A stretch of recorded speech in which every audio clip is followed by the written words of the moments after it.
menggunakan hadis ini kita telan mentah-mentah dari hadis ini doang, maka dalam wudu bisa jadi ada orang kayak pakai bedak, pipi kanan dulu, habis kanan kiri, karena nabinya mulainya kanan dulu. Bukan, ini yang disuruh kanan dulu yang mana?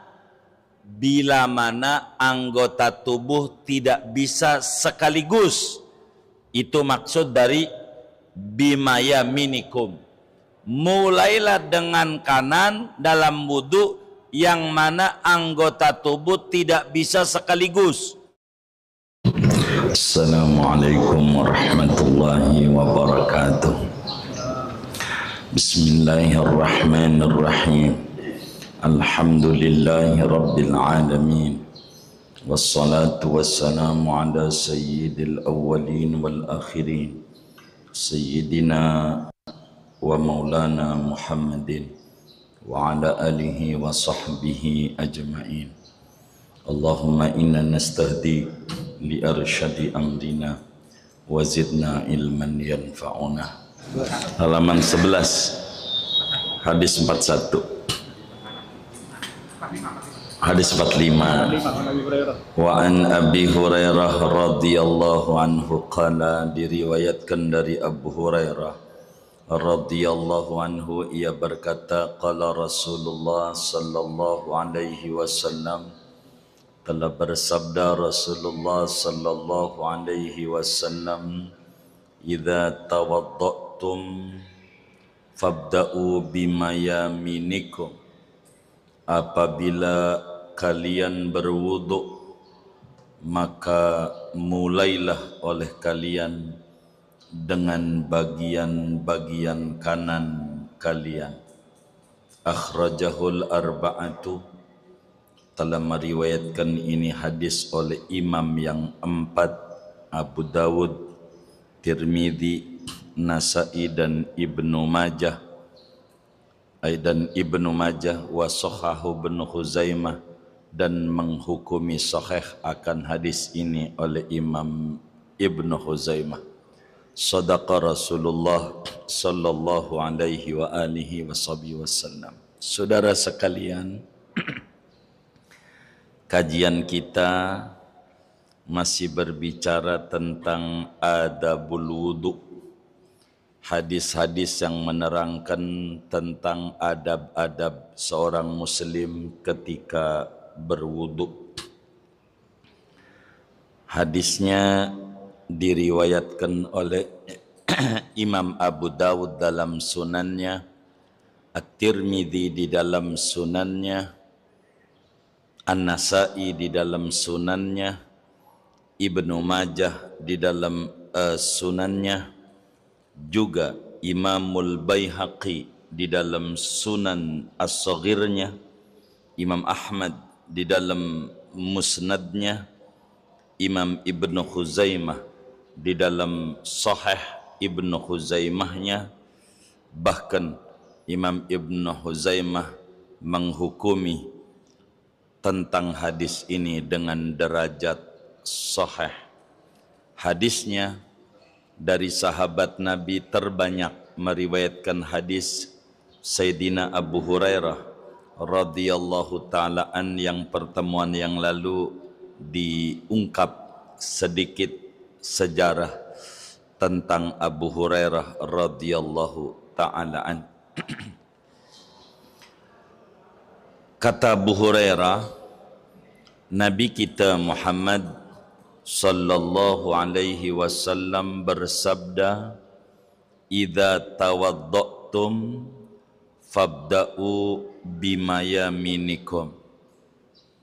Ada 3 pembahasan. Yang pertama, idza tawadda'tum, apabila kalian berwudu, satu bahasan.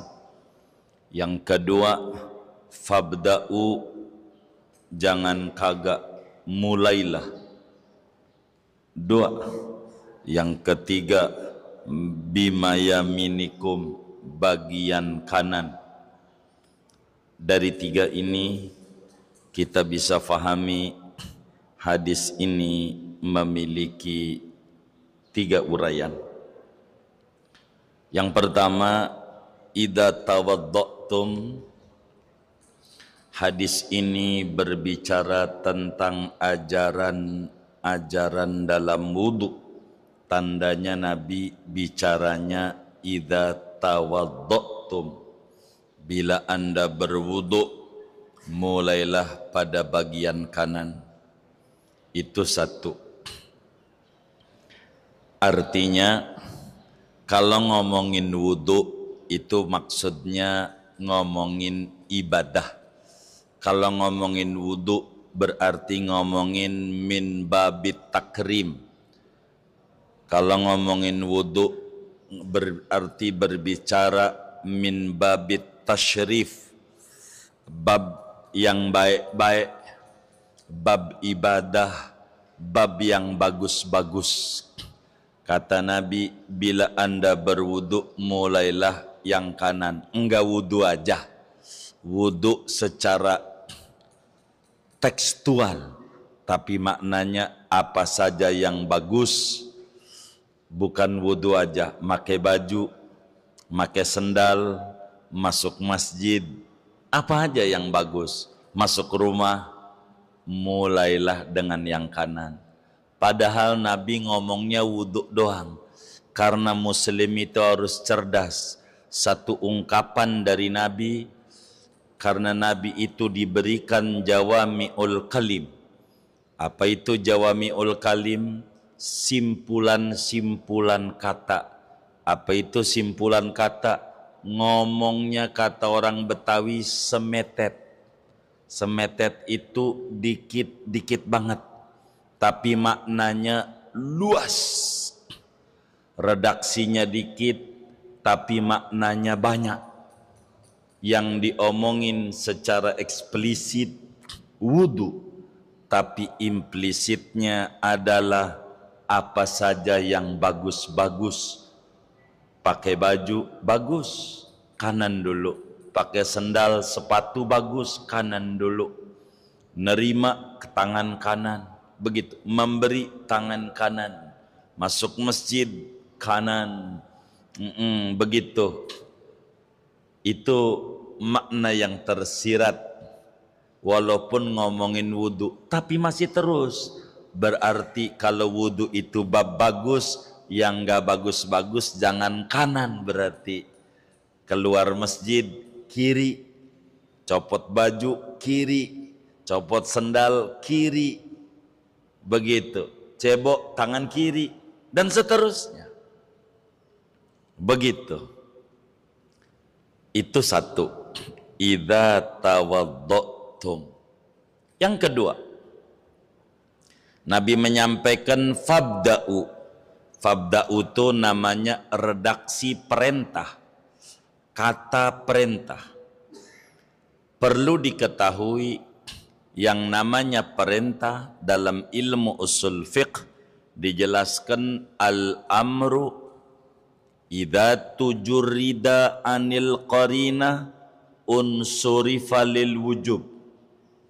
Bila mana ditemukan redaksi perintah, bila tidak ada catatan yang memalingkan, pastikan maknanya wajib. Di mana ada redaksi perintah, maknanya kalau tidak ada catatan, maknanya wajib. Aqimis sholah, dirikanlah olehmu sholat. Itu maknanya sholat itu wajib. Karena redaksinya perintah. Bila tidak ada yang memalingkan. Tapi, bila ada yang memalingkan, maka redaksi perintah bisa maknanya banyak. Bisa saja wajib, bisa aja sunnah, bisa aja boleh, padahal perintah. Begitu. Bisa aja tidak mungkin, namanya ngambulin bahasa Betawinya. Mana contohnya? Bahwa perintah itu artinya sunnat, bukan wajib.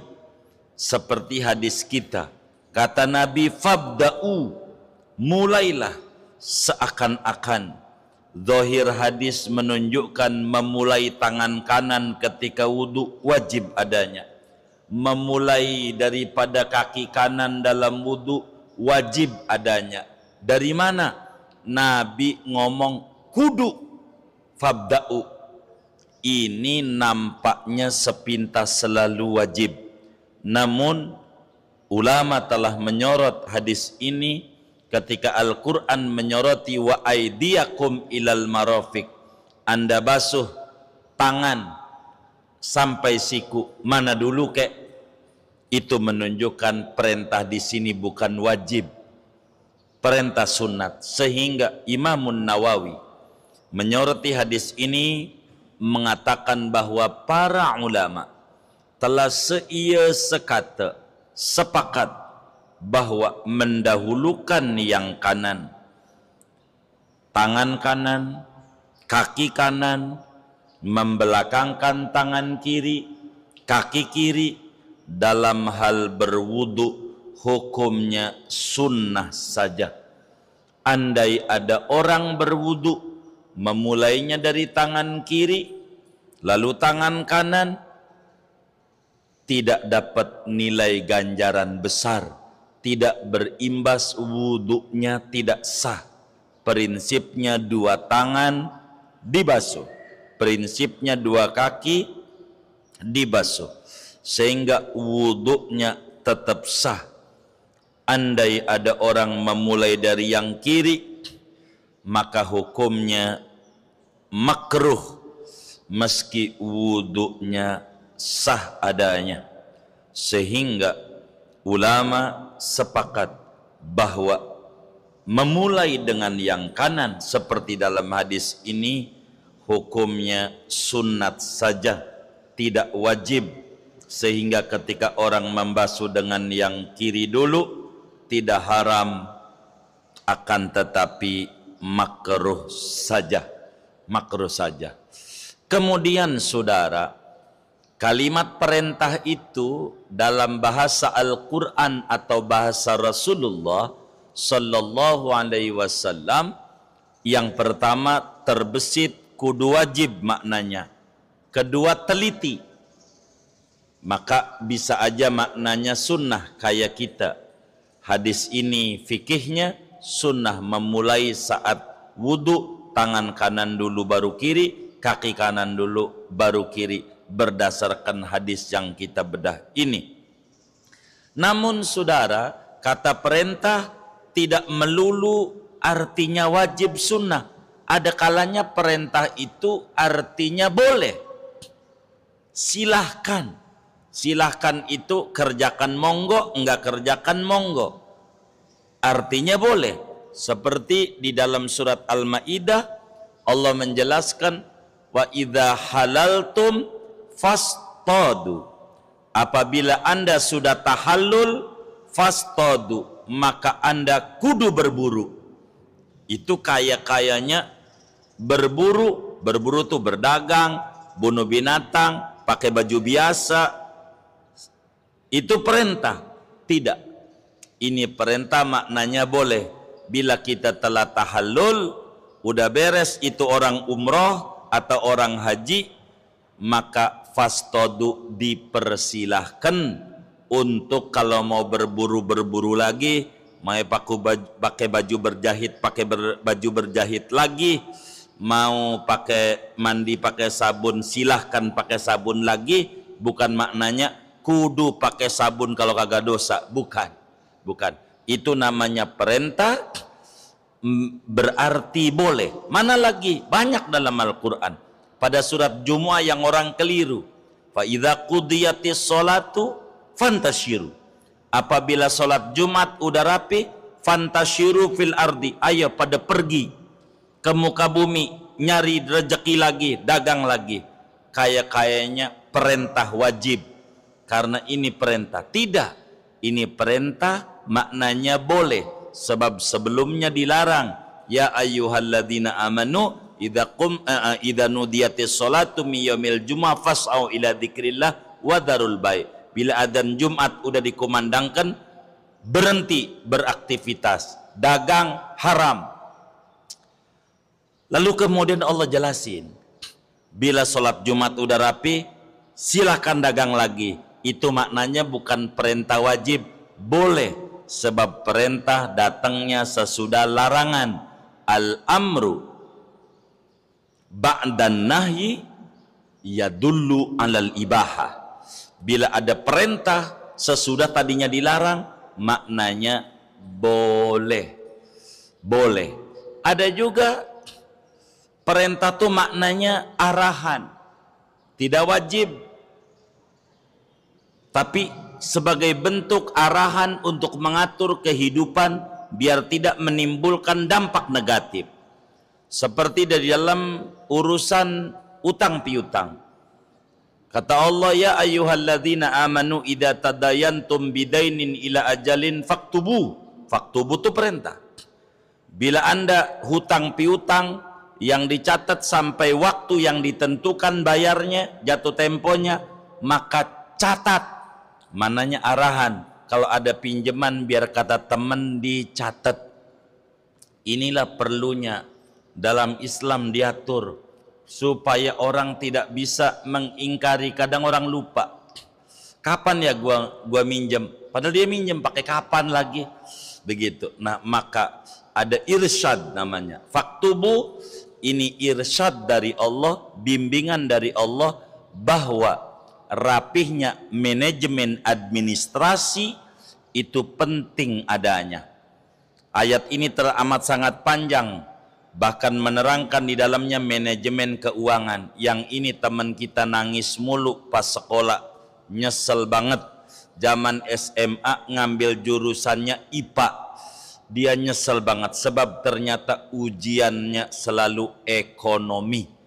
Begitu, ujiannya urusan ekonomi, begitu. Ini yang bikin puyeng sama dia, kata dia begitu. Mana lagi perintah, ada perintah tulis ta'jiz, yaitu sebuah kemustahilan. Seperti Nabi sampaikan, Al-Quran tulis itu di Al-Baqarah, qul in kuntum fi raibin mimma nazzalna ala abdina fa'tu minhu bisuratin. Fa'tu, ayo silakan bikin tuh Al-Quran sesurat aja. Itu maknanya kagak bakalan bisa. Boros sesurat, seayat aja nyontoh Al-Quran, enggak bakalan bisa. Ini namanya amr lit ta'jiz.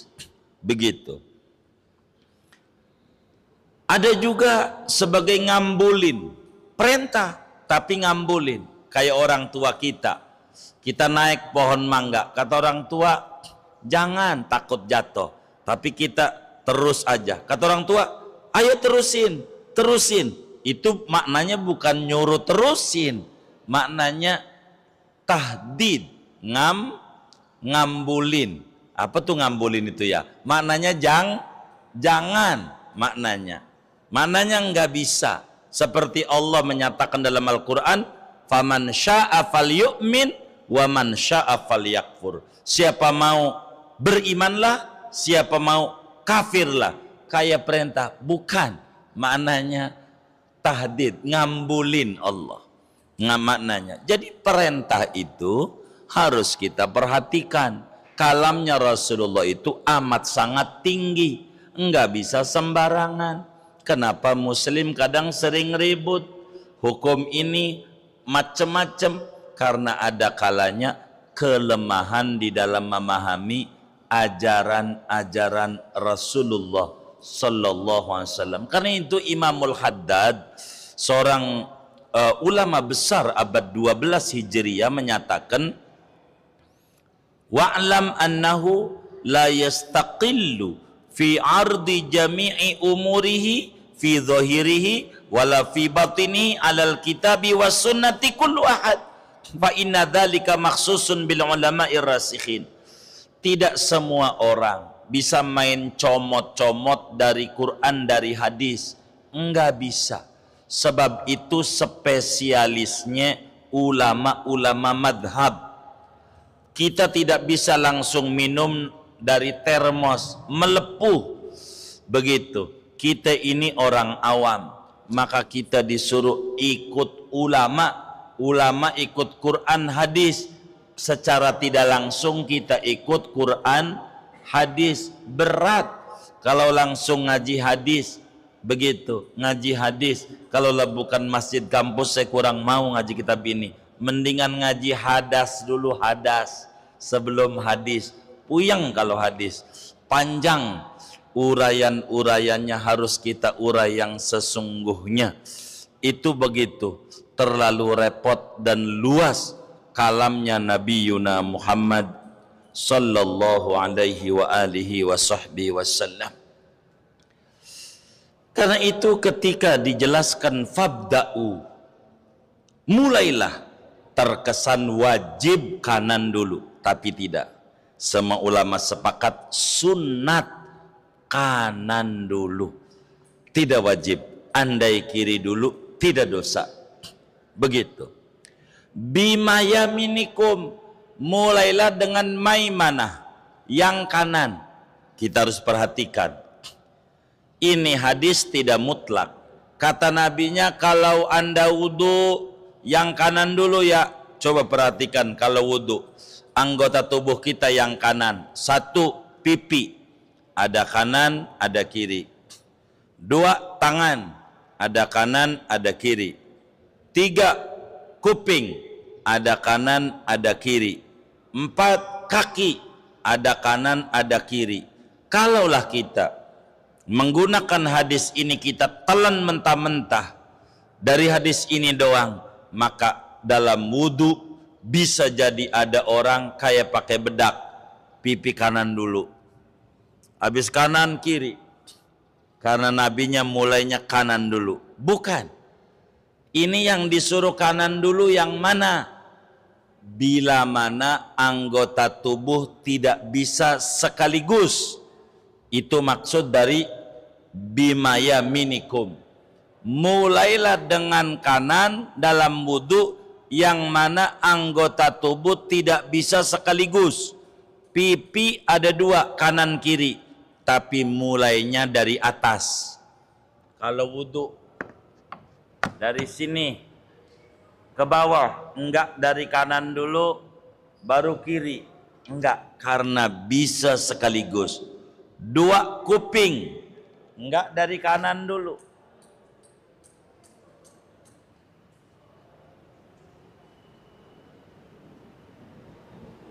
Enggak, kan Nabi enggak begitu. Hadis bukan ini doang, masih banyak. Begitu. Jadi kuping bareng.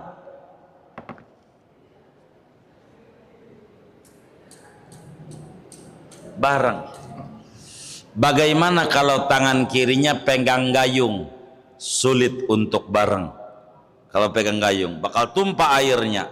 Kanan dulu. Tuh begitu. Maksud fabda'u bima yaminikum. Kaki kanan dulu, baru kiri. Maksudnya mulailah dengan kanan. Bila tidak bisa bareng, yang bareng kayak kuping bareng, kalau nggak bareng makruh, ngurang-ngurangi ganjaran. Pipi bisa bareng, makruh, kalau kanan dulu, ngurang-ngurangi ganjaran. Kemudian idza tawadda'tum, balik lagi, yang disuruh memulai yang kanan karena ngomongin wudu, dan wudu itu mimbabit takrim. Wudu itu bab yang baik-baik, yang bagus-bagus. Maka seluruh yang bagus, tidak mesti pada wudu. Apa saja, pakai celana, pakai baju, pakai sandal, pakai sepatu, semua yang bagus. Masuk masjid, masuk rumah, yang bagus-bagus. Hadis ini mengajarkan itu, sehingga kita pakai baju kanan dulu, pakai sandal kanan dulu, pakai sepatu kanan dulu, masuk masjid kanan dulu, masuk rumah kanan dulu. Dan di dalamnya ada lawanannya. Bila wudu termasuk barang baik, berarti kalau barang tidak baik, jangan dahulukan yang kanan, maka dahulukan yang kiri. Semacam masuk jamban, semacam keluar dari masjid, kiri. Semacam keluar dari rumah, setiap kita keluar dari rumah, kiri dulu. Kemudian buang ingus, kiri. Kemudian istinja, kiri. Copot baju, kiri. Copot celana, kiri. Copot sandal, kiri. Begitu seterusnya yang bukan mimbabit takrim wat tasyrif. Ini makna daripada kalamnya Rasulullah. Adapun hikmah pertemuan yang lalu kita telah bedah. Karena Nabi berharap, Nabi itu demen tafaul, demen yang baik-baik. Kalau ada orang sahabat namanya enggak baik, Nabi enggak mau. Kalau mau diganti namanya. Ada orang namanya Hazni namanya. Hazni itu artinya sedih, malang, susah. Hazni, begitu. Kata Nabi, namamu siapa tong? Ada bocah. Begitu. Kata dia, nama saya Nabi Hazni. Waduh, sedih mulu. Bener Nabi. Ya Allah, apa aja dagang gagal laku, sama cewek aja ditolak sama cewek. Gitu. Saya ganti namamu Sahal, otaknya encer, mudah. Maka ada sahabat Nabi namanya Sahal bin Sa'ad As-Sa'idi Al-Ansori. Ini Sahal Nabi yang ganti. Ada perempuan namanya Asiyah, perempuan durhaka, binal artinya. Asiyah pakai sod. Maka Nabi ganti Maimunah, perempuan berkah. Yang gak bagus-bagus ganti. Begitu. Yang gak bagus-bagus. Kita kadang suka ampun banget, nama anak aja pakai gabungan nama bapak sama nama ibu. Bapaknya Abbas, ibunya Komaria, anaknya kasih nama Baskom. Jadi maksudnya Abbas dan Komaria. Ini nggak benar. Nama yang bagus-bagus. Nama tuh, sebab nama adalah doa. Begitu. Nama adalah doa, maka kasih nama anak yang bagus-bagus. Dan itu hak anak. Antuksina ismah. Kau perindah nama anakmu. Begitu. Nama anak yang bagus. Muhammad, orang yang dipuji-puji perilakunya. Itu nama bagus. Begitu. Ahmad, orang yang paling banyak memuji Allah. Bagus namanya. Nama tuh yang bagus-bagus. Jangan asal nama. Begitu. Asal nama.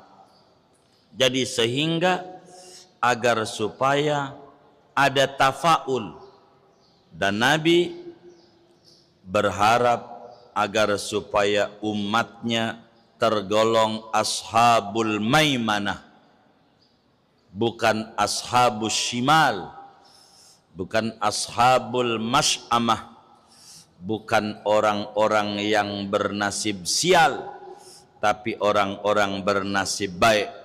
Maka golongan kanan ini adalah hal yang paling penting dari apa yang disampaikan oleh Nabi besar Muhammad sallallahu alaihi wa alihi wa sahbihi wasallam. Sehingga saudara, karena kajian kita lagi ngomongin wudu, ingat-ingat saat wudu, maka ketika basuh tangan mulailah kanan dulu dalam rangka mengikuti Nabi Muhammad sallallahu alaihi wasallam. Saat basuh kaki mulailah kanan dulu dengan niat mengikuti Nabi Muhammad sallallahu alaihi wasallam. Saat usap telinga mulailah daripada berbarengan, tidak kanan dulu, mengikuti Nabi Muhammad sallallahu alaihi wasallam, kecuali tangan kirinya pegang gayung, mulailah kanan dulu. Ampelah kita gosok gigi, ampelah kita cukur rambut, kanan dulu. Ampelah kita cukur kumis, kanan dulu. Ini ngikut Nabi. Di sana ada kamalul mutaba'ah, totalitas di dalam mengikuti ajaran-ajaran yang dibawa oleh Nabi besar Muhammad sallallahu alaihi wa alihi wa sahbihi wasallam. Karena itu kita pun di dalam memberi, ada orang sebelah kanan, ada orang sebelah kiri, mulailah dengan yang kanan dulu walaupun orang rendahan. Jangan mulai dari sebelah kiri walaupun orang yang berpangkat tinggi, kecuali izin dulu ama yang kanan, kita mau mulai yang kiri. Kata yang kanan, monggo silahkan. Agama didik kita dengan pendidikan yang amat sangat luar biasa, sampai para sahabat mengutip dari apa yang Nabi katakan, apa yang Nabi lakukan dalam kesehariannya, dan disampaikan kepada kita supaya kita sebagai umat tidak boleh lepas hubungan dengan Nabi besar Muhammad sallallahu alaihi wasallam. Dan ini bagian keluhuran ajaran Islam, sampai yang kecil-kecil masih diopenin oleh Nabi Muhammad, sampai yang kecil-kecil diatur oleh Islam. Karena Islam agama yang luar biasa, bukan sekedar mengatur sisi kehidupan pada aspek ibadah, tapi aspek adat keseharian pun ama Islam diatur dan diatur. Wa ma ahsana hadzal din, alangkah indahnya agama ini. Wa ma atyaba hadzal din, alangkah baiknya agama ini. Tidak ada ajaran yang paling tinggi seluhur ajaran yang dibawa oleh Nabi besar Muhammad sallallahu alaihi wasallam. Sampai malaikat, biar kita faham, ada raqib, ada atid.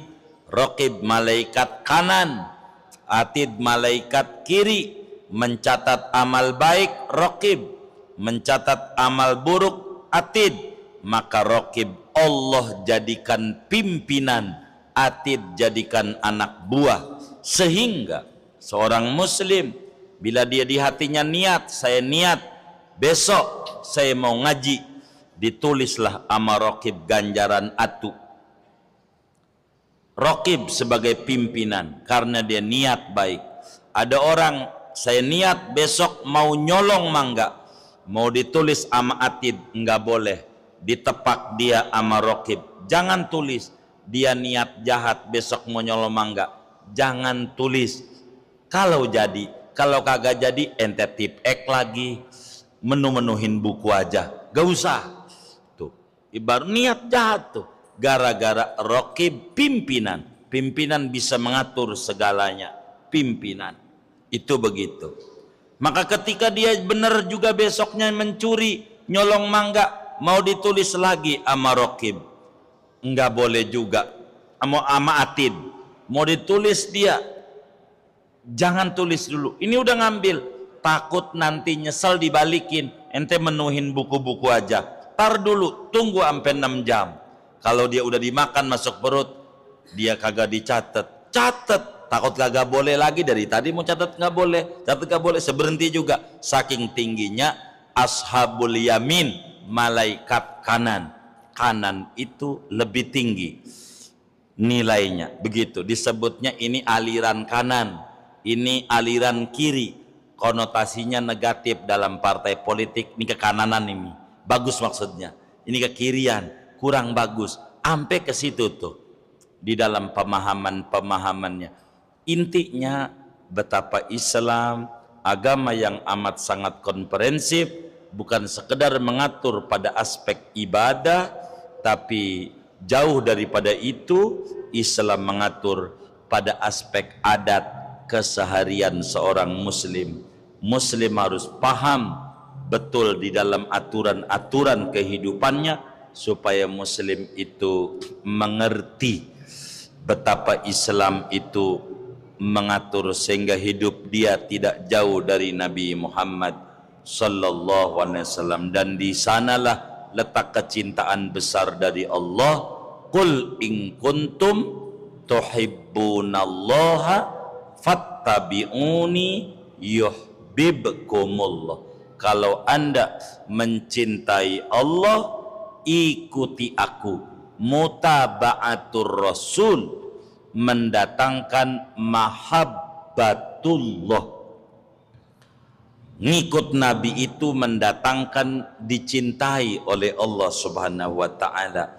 Dan bagaimana seorang muslim harus tenggelam di dalam lautan cinta kepada Nabi, bukan sekedar a priori, tapi dalam segala aspek kehidupan. Tidak boleh lepas dari tuntunan dan ajaran serta bimbingan yang dibimbing oleh Nabi Yuna Muhammad sallallahu alaihi wa alihi wasallam. Sehingga butuhnya kita kepada Nabi Muhammad jauh lebih butuh dibanding kita butuh makan, butuh minum.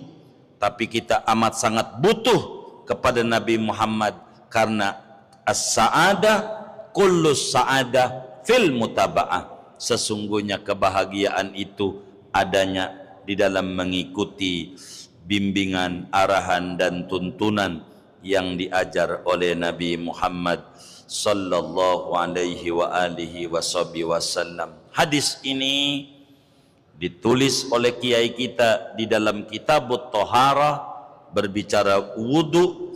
Ini menunjukkan dalam aspek hukum ibadah, meski maknanya bukan ibadah saja, aspek adat keseharian pun jangan lepas dari bimbingan dan ajaran yang diajar oleh Nabi besar Muhammad sallallahu alaihi wa alihi wa sahbihi wasallam. Dan kita berhutang budi kepada para sahabat, bagaimana mereka memperhatikan setiap petuah demi petuah, arahan demi arahan yang disampaikan oleh Nabi Muhammad kepada mereka untuk kita. Dan kita berhutang budi kepada para alim ulama, karena mereka-mereka itulah yang telah menyampaikan ajaran luhurnya Nabi Muhammad sampai kita termasuk menjadi umatnya pelan-pelan, tapi pasti setapak demi setapak, setahap demi setahap, step by step kita ikuti ajaran luhurnya Nabi Yuna Muhammad sallallahu alaihi wasallam. Dengan itu kebahagiaan dunia, kebahagiaan akhirat dapat kita raih bersama. Amin ya rabbal alamin. Ada yang ditanya mungkin? Baik, dari material luar semua silahkan. Kiri, padahal itu baik. Jadi gini, sebetulnya pakai sorban itu kuncirnya di kiri apa di kanan? Iya, di kiri apa di kanan, begitu dulu pakai sorban tuh. Yang pada bagian ini ulama-ulama membelah dua. Ulama-ulama fiqih dia lebih suka yang kanan. Namun ulama-ulama tasawuf lebih suka memperhatikan hati, dan hati itu adanya di dada sebelah kiri. Susu kita di kiri, di situ ada hati. Maka mereka lebih konsen mendandani hati, sehingga mereka bikin kuncir itu kalau pakai surban di kiri sebagai menandakan ini yang penting disehatkan. Kalau hatinya sehat, walaupun pakai tongkat dia bisa kuat ke masjid. Walaupun dia enggak pakai tongkat, kalau hatinya sakit enggak kuat dia. Jadi kuncinya di hati. Sehingga orang-orang tasawuf lebih dominan mengedepankan di sebelah kiri dalam rangka bagaimana seorang muslim harus konsentrasi bagaimana dia untuk menjaga hatinya. Ketika Al-Quran berkata wa amma bi ni'mati rabbika fahaddis, adapun terhadap nikmat Tuhanmu hendaklah disebut-sebut, artinya bersyukur. Syukur itu enggak bisa duduk kecuali di hati, dan hati yang lapang. Maka lanjutannya, korelasi dan relevansinya, alam nasroh laka sodorok. Maka orang-orang sufi seringkali kalau dia pakai sorban kuncir, adanya di sebelah kiri, karena dia menunjukkan bagaimana dia harus mengelola hati, memanage hati, mengatur hati agar supaya hatinya tetap sehat. Hati luas, rumah kecil jadi luas. Hati sempit, rumah gede jadi sumpek. Sabtu Minggu ke puncak. Kenapa ke puncak rumahmu gede banget? Sumpek gue. Yang sumpek bukan rumahnya, tapi hatinya. Maka orang-orang sufi lebih mengedepankan konsentrasi pada kolbunya. Kurang lebih demikian. Wallahu a'lam.